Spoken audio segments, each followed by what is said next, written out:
When the founders wrote the Constitution, they expected the Congress to be in recess for months at a time. In the first year of the first Congress, their very first recess was 3 months long.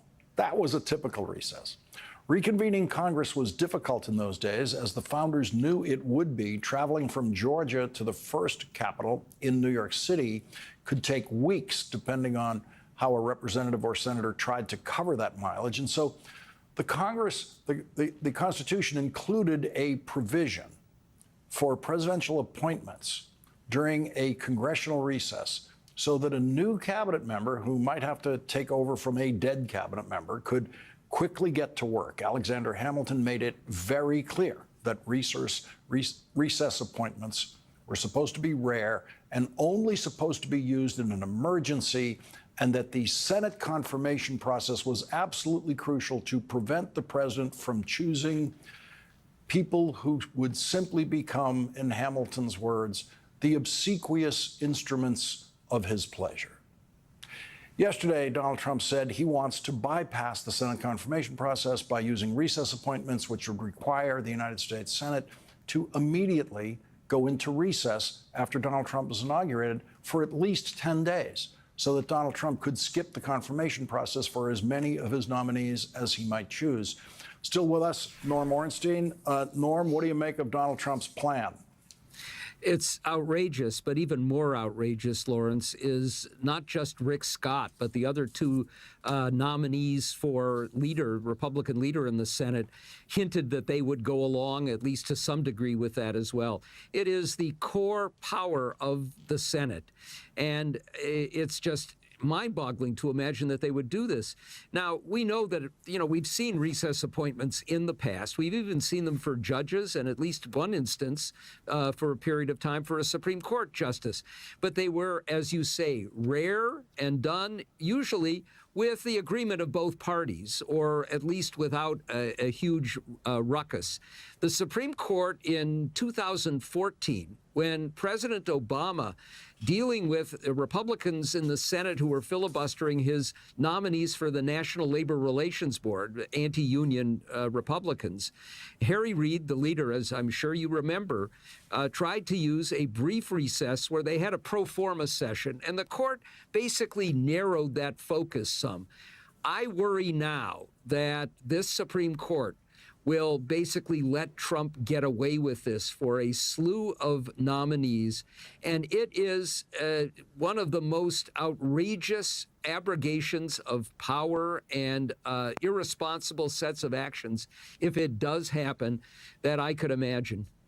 At the same time that Donald Trump was saying, skip the confirmation process for my people, in that same statement, he said that no judges should be approved during this time period between now and inauguration. And of course, there are judges ready to go. Chuck Schumer has judges, Biden nominees, ready to be confirmed by the Senate.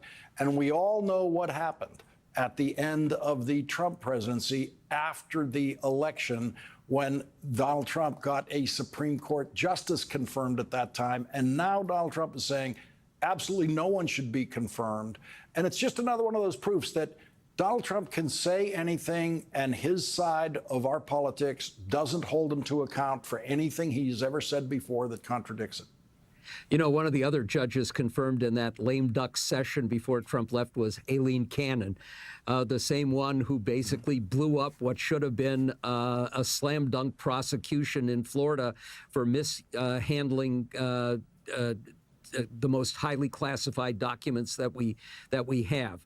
For Democrats now in the Senate, for Chuck Schumer and all the others, their job has to be to come back tomorrow and put through as many judgeships as there are vacancies now. They have the right and the responsibility to do it, and do it just the way that Donald Trump did. For Joe Biden, I should add, it's also making sure that Mr. Zelensky, Prime Minister Zelensky, has as much aid and as many weapons as we can get through during that time. Now, I'll say one other thing, Lawrence. Dick Durbin, the chairman of the Judiciary Committee, has said, we should bring back the blue slip, that process where a norm where the senators from a state can block a district court judge, also sometimes applied to appeals court judges, if it comes from their state. And we know that it's quite possible that if the Republicans get in and the blue slip still remains, and they will block a lot of those judges that Democrats want to get through now, and Biden does, the Republicans will blow it up in a nanosecond as soon as there's any resistance. They will. Norm Ornstein, thank you very much for joining us. You bet. Thanks, Lawrence. And coming up, Nevada's Democratic Senator Jackie Rosen won her re-election on Friday night. Senator Jackie Rosen joins us next. Especially in California, where the deadline for mail-in ballots to arrive on time to be counted is tomorrow night. Ballots received in the mail tomorrow will be counted in California. So there are literally millions of ballots yet to be counted in this country, including in the state of Pennsylvania, where thousands of votes remain to be counted to determine the balance of the United States Senate. Republicans will probably have 52 senators next year, or 53 if Republicans win the Pennsylvania Senate election. The Democrats will probably have 47 members of the Senate, or 48 if Democrat Bob Casey wins the Pennsylvania Senate race. We still don't know which party will control the House of Representatives, but we do know that it will be very close. As of tonight, Republicans have 214 seats in the House and Democrats have 205 seats in the House, according to NBC News, with 16 remaining to be decided. In the presidential vote, Donald Trump currently has 50.2% of the vote to Kamala Harris's 48.1% of the vote. But that margin will probably narrow after all the California votes are finally counted. And it is possible that Kamala Harris will end up with only a 1% of the vote less than Donald Trump, a 1% gap. Right now, she's at 2% less than Donald Trump. If you hear anyone calling this election a landslide, please stop listening to that person about elections, at least. We have seen landslides in this country, and they don't look like this election. Bill Clinton's reelection was never in doubt in 1996. He won with 49.2% of the vote against Bob Dole's 40.7% of the vote and Ross Perot's 8.4% of the vote. Bill Clinton won by 9 points, and no one called that a landslide because it wasn't. The last landslide we had was Ronald Reagan's reelection in 1984, where he won 49 states in the Electoral College, with only the state of Minnesota voting for Walter Mondale, who was from Minnesota. Ronald Reagan beat Walter Mondale by 18 points. That's what a landslide looks like. There were two landslides before Reagan in the television age. Richard Nixon, in his reelection campaign in 1972, won 49 states with only Massachusetts voting against him. Nixon beat George McGovern by 23 points. But in both of those Republican landslides, Richard Nixon and Ronald Reagan, the Democrats still easily controlled the House of Representatives. President Lyndon Johnson won a landslide victory in 1964 after the assassination of President Kennedy elevated Vice President Johnson to the presidency. In the 1964 election, the Democrats won 97 seats in the House, 97 more seats in the House, and they added 12 seats in the Senate. That's what they added to their margins. And no one thought that that was really remarkable, because the Democrats had been accustomed to having huge margins in the House and in the Senate, just huge margins. And as strong as Republicans, Richard Nixon and Ronald Reagan, were in their presidential reelection campaigns, they couldn't come close to ever winning the House of Representatives for the Republicans. Tonight, Donald Trump is already chipping away at whatever the Republican count might end up being in the House of Representatives by choosing two newly reelected Republican members of the House to serve in his administration. The Trump ambassador to the United Nations will be Northern New York Congresswoman Elise Stefanik, a graduate of Harvard College who has much more foreign policy experience than Nikki Haley did when Donald Trump chose her as his first ambassador to the United Nations. Elise Stefanik has called Vladimir Putin a war criminal.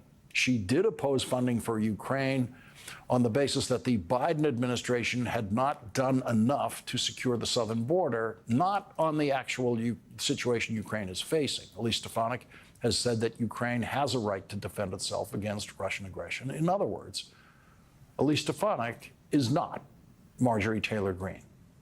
She is as close to an establishment choice as is left in what has become the Republican Party. So, too, you might say, with Donald Trump's choice for National Security Advisor announced today, Florida Republican Congressman Mike Waltz.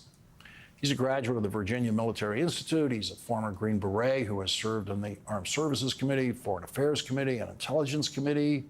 He has, of course, been a Trump loyalist in the House of Representatives and said very stupid things in support of Donald Trump, as they all have. But he, too, is now about as close to a Republican establishment choice as is possible in what is left of the current Republican Party. Donald Trump's first choice of National Security Advisor, Michael Flynn, survived exactly 2 weeks on the job before Donald Trump fired him under the heat of an FBI investigation about Flynn's possible illegal activity during the Trump transition in December of 2016. Last month, Michael Flynn said, when Donald Trump wins, quote, "Bar the door, believe me, the gates of hell, my hell, will be unleashed." Well, they won't be unleashed from the job of National Security Advisor. Michael Flynn's not getting his old job back, the one he lasted 2 weeks in. That's not happening. That's how much worse it could be. We're looking at the difficult frame of how bad can it be? It could be worse. Donald Trump's first choice of National Security Advisor 8 years ago was an unrestrained madman. And that is not the direction Donald Trump is going tonight. And it, of course, raises the question of who is making these decisions? Who is making what could be considered relatively safe choices for the Trump administration? Who decided, for example, to basically give Stephen Miller his old job back and nothing more? Stephen Miller's new title is going to be Deputy White House Chief of Staff in charge of domestic policy. That's basically what he was doing in the last Trump White House when he was called a senior advisor on domestic policy. It's not a Senate confirmation job. It's not a member of the cabinet. And so far, this looks like a Trump administration chosen by White House Chief of Staff Susie Wiles, a Republican establishment figure herself, who won her White House job by being Donald Trump's campaign manager. Donald Trump also announced, as Rachel and I were discussing, that Tom Homan will be a so-called border czar. We do not know what that means. If he had been chosen as Secretary of Homeland Security, we would know what that means, and he would have some real authority. Or if he was given his old job back as Director of the United States Immigration and Customs Enforcement, we would know what that meant, and he would have some real authority. Apparently, someone else will get those jobs, the ones with real authority. It seems unlikely that the so-called border czar job, which Donald Trump is inventing, will require Senate confirmation. I mean, it certainly won't if he's just inventing that job. National Security Advisor job does not require Senate confirmation, but Ambassador to the United Nations does, as do all the other cabinet positions. And today, Donald Trump demanded that the United States Senate simply give up 235 years of history and constitutional duty by throwing away the confirmation process. Donald Trump seems to have a bunch of unconfirmable possible nominees in mind, so he told the United States Senate, quote, "Any Republican senator seeking the coveted leadership position in the United States Senate must agree to recess appointments in the Senate, exclamation point, without which we will not be able to get people confirmed in a timely manner. Sometimes the votes can take 2 years or more. This is what they did 4 years ago, and we cannot let it happen again. We need positions filed immediately. If Donald Trump tries to get Robert Kennedy Jr. confirmed by the Senate to any job, it would be possibly the ugliest confirmation hearing in history because of the number of people who have grievances against him, from women who have accused him of physical abuse to the mothers of possibly thousands of people who are dead because they followed Robert Kennedy Jr.'s poisonous medical advice. The confirmation hearing of Robert Kennedy Jr. would be a televised examination of a crazed incompetent. And that might just set the tone for a Trump administration. And so Donald Trump says, just throw away the Constitution and skip the Senate confirmation process. Never mind that many presidents have had dozens of members of their administration confirmed on the very first day of their presidencies. That's how Senate confirmation works when you don't nominate crazy people. There are 3 candidates for Majority Leader of the United States Senate. The front runner, as of today, was probably John Thune of South Dakota, followed by John Cornyn of Texas, with Florida's Rick Scott probably running third. But all of that could have changed when Rick Scott today immediately promised to obey Donald Trump and bypass the Senate confirmation process. The vote for Senate Majority Leader is done in secret within the Republican Party in a room where the door is closed, no one but Republican senators. We'll have more on the importance of that vote, which will occur tomorrow night, later in this program. It is now very clear that if White House Chief of Staff Susie Wiles is going to try to run an orderly White House, her second biggest problem after Donald Trump is going to be Elon Musk. For the first time in history, during a phone call between a president-elect and the president of another country, a private citizen, rich businessman jumped on the call. Donald Trump handed the phone to Elon Musk during a call with Ukraine's President Zelensky. President Roosevelt never handed the phone to Henry Ford when he was talking to a foreign leader.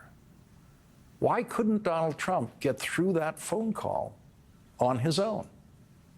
Imagine if Joe Biden handed the phone to some private citizen during a presidential call with a head of state. Imagine the outrage we'd hear from the Trump-supporting media. If Elon Musk were taking it all seriously, in the American business community, the stock market would have crashed when Elon Musk agreed that we should abolish the Federal Reserve. But because Wall Street has come to understand that Elon Musk is at least as clownish as Donald Trump, no one in the investing community actually thinks the Federal Reserve is threatened by a new Trump administration. Last week, Federal Reserve Chair Jerome Powell said no, he would not leave if Donald Trump tried to fire him. The president does not have the authority to fire the chairman of the Federal Reserve, who was appointed to a 5-year term. Jerome Powell was actually first appointed to the Federal Reserve by Donald Trump, of course, and then he was reappointed to another 5-year term by Joe Biden. Speaking of things the president cannot do, Donald Trump cannot withdraw the United States from the NATO alliance. NATO was formed by the North Atlantic Treaty, which was passed in the Senate in 1949. The House of Representatives does not vote on treaties. Like the confirmation process, the approval of treaties lies exclusively within the United States Senate. But removing the United States from NATO would now require a 2/3 vote by both the Senate and the House of Representatives, according to a new bipartisan law co-sponsored by Senator Marco Rubio, who is reported tonight to be Donald Trump's choice for Secretary of State in the coming Trump administration. That resolution, co-written by Marco Rubio, says the president shall not suspend, terminate, denounce, or withdraw the United States from the North Atlantic Treaty until such time as both the Senate and the House of Representatives pass by an affirmative vote of 2/3 of members a joint resolution approving the withdrawal of the United States from the treaty or pursuant to an act of Congress. The breaking news of the night, which should come as no surprise, is the New York Times reporting Susie Wiles, the next White House chief of staff, privately told a group of Republican donors on Monday that President-elect Donald J. Trump would move on his first day in office to reinstate several executive orders from Mr. Trump's first term that President Biden had revoked, according to two people in the room who insisted on anonymity to describe the closed-door remarks. Susie Wiles said something else in that room that is very true and should give important hope to Democrats. The New York Times reports Ms. Wiles emphasized to the group that the window for Mr. Trump to revolutionize government was more like 2 years rather than 4. It appeared to be an acknowledgement that most presidents face a difficult midterm election after 2 years in office. Leading off our discussion tonight is congressional historian Norm Ornstein. He is an emeritus scholar at the American Enterprise Institute. Norm, thank you very much for joining us tonight. And I want to begin with a little bit of math here, since we don't quite know the outcome in the House or the Senate, in fact. But without knowing exactly how many Republican members of the House they have, Donald Trump has already picked off 2 of them, creating what will be 2 vacancies to start things off. 2 vacancies that would take 4 or 5 months, most likely, to be filled. And if it turns out that the House does have a Republican majority by 1 or 2, which is entirely possible, they could end up without a majority for several months. And if they don't have that majority, it means, certainly, among other things, that the ability of Trump to move as quickly as he can to secure all of those tax cuts that expire early next year and add on another $2 trillion in tax cuts, which he would try to do through the reconciliation process, needing only a majority in both houses. That's simply not going to happen. So there may be more House members who end up going. I'm not sure that Trump understood what he was doing when he made these choices, but it's going to create a very interesting and potentially quite delicious dynamic for the first few months of his term. Yeah, I mean, I have to assume that Susie Wiles and company looked at the House and they are absolutely convinced that they're going to have control of it. But it doesn't look like the kind of control where you can afford to lose 2. You know, even if we look at it in the last term, Lawrence, where the Republicans had a majority of 3 or 4, it didn't really work as a majority. And almost everything of significance that mattered, Mike Johnson, when he was Speaker, had to turn to Democrats to bail him out. And I suspect at this point there are going to be a significant number of ultra-radical Freedom Caucus types who believe all the rhetoric, believe Elon Musk when he says we can cut $2 trillion from the budget and there won't take any heavy lifting. And that's not going to happen. And Mike Johnson's going to have to navigate through that if he is the Speaker. There's still a small possibility that Democrats will have a majority, and that would make an enormous difference in the dynamic going forward. But I have to add, Lawrence, based on your terrific monologue, what Donald Trump wants to do is to bypass the Congress as much as he possibly can, bypass them entirely if he can do so. The czars are going to be there so that they can tell cabinet members, assuming he gets them confirmed, Donald Trump wants this, and that's what you're going to do. And we also know that first executive order that Trump is likely to revoke and bring back what he put in place is that Schedule F, which would enable the president and, through him, his czars, RFK Jr. already saying apparently that he wants to fire 600 scientists at the National Institutes of Health to get rid of a lot of our experts. So the damage in the first 2 years could be dramatic, and especially if he goes in what is effectively a lawless and unconstitutional direction.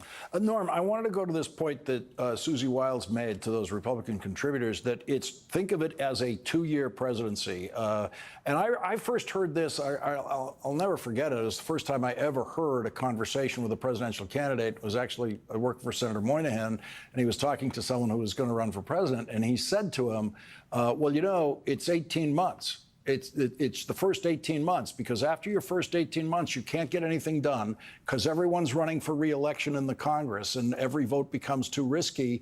And then after that, you're a lame duck for or not, depending on whether you can run for it. Trump, after these first 2 years, the first 18 months or so, becomes a lame duck. That's certainly the case, assuming we still have our structures in place. And I think he will get increasingly frustrated and try to do even more to keep those structures from impeding him or hurting him. But that's certainly the case. And we know that with this very narrow majority in the House, whichever direction it goes, you're going to have a sizable number of those House members who are going to be fearing the backlash. If Tom Homan, working with Stephen Miller, does move forward with this drastic and dramatic deportation move, I think it's going to cause a firestorm out there. And remember, a lot of those people removed are doing jobs in places like in meatpacking plants in Nebraska or Iowa, where the industries are going to be suffering because nobody else will be there to fill them. And we're going to see, I think, some pressure from Republicans out there who believe the rhetoric but don't understand what it means when he tries to implement some of these changes. Norm, we have some breaking news I need to get to here, but please stay with us, because after that, we're going to squeeze in a commercial break. We do need to talk about Donald Trump trying to bypass the Senate confirmation process, and we need to talk about it with some detail. So we do have some breaking news. NBC Senator Rosen gave her victory speech at a Teamsters meeting hall in Las Vegas. My opponent spent more than $75 million against me to flip the seat. They spent tens of millions trying to tear me down, trying to tear us down, trying to lie about my record and turn me into something that I am not. But Nevadans saw the truth. Nevadans saw the truth.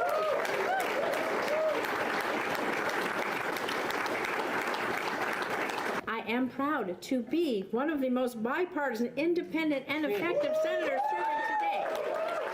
And I am not going to stop being that person who meets with everyone, who figures out what we need to do and what's best for our whole communities. That's not going to stop. And so no matter how anyone casts their vote this election, I represent all Nevadans, and I've shown that in my work. I pledge to continue that work, because winning elections isn't just about beating the other side. It's really about the progress that we can deliver. I'm not going to stop reaching across the aisle to find common ground, because my motto, as everyone knows, agree where you can and fight where you must. And so we're going to continue to work with who we can and stand up and fight where we must, because we have some big problems to solve.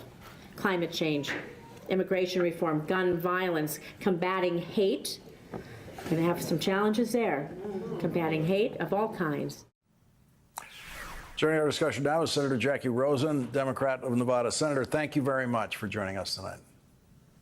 Well, thank you for having me. I want to, it's Veterans Day today, and I want to thank all the veterans that may be watching and their families who sacrifice so much for our freedom. And we realize how precious democracy is as we're here to talk about the election. So thank you to our veterans today and their families. Senator, it looks like you could be up against a situation on Trump nominees with Donald Trump today, actually yesterday, saying, let's just forget about the Senate confirmation process and just do recess appointments. This would require whoever the new Republican leader is to just put the Senate in recess for a couple of weeks as the first thing you do.